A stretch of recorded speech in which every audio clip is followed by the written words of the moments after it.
बिस्मिल्लाहिर्रहमानिर्रहीम बिस्मिल्लाहिर्रहमानिर्रहीम। अस्सलाम वालेकुम बच्चे। आज मैं पढ़ना है डे, हमज़े और बड़ी ये। इनसे कोई अल्फाज शुरू नहीं होता है। शुरुआत में ये लफ्ज़ में नहीं आते हैं, लेकिन ये कभी कभी दरमियान में आते हैं या आते हैं आखिर पर। हम लिखते हैं इनसे कुछ हरूफ।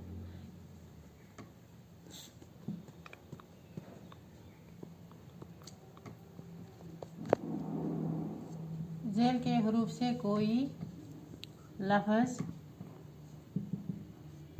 शुरू नहीं होता है,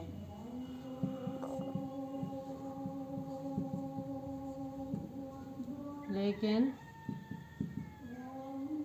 ये हरूफ दरमियान में या आखिर में इस्तेमाल होते हैं।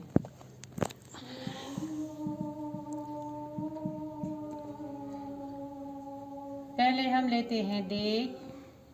डे को जब हम इस्तेमाल करते हैं तो बीच में या आखिर में तो आता है लकड़ी,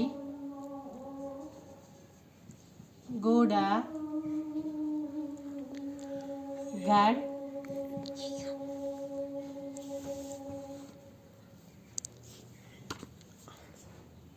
और गधा। ऐसे ही हम लिखते हैं हमज़।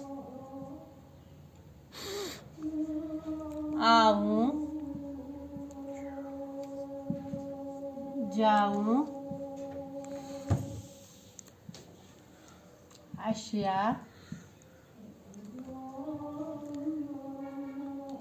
अब बढ़िए,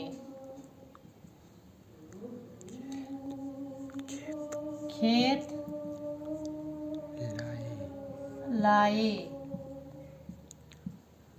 रेत